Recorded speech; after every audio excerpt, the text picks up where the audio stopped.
തിരിച്ചേട്ടാ നേരെ പോയിക്കോട്ടെ.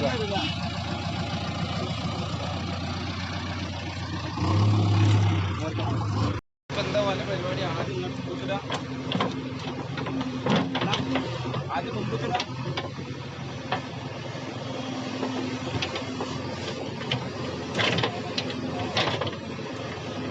ഒക്കെ ഒരു സൈഡ് വെക്കല.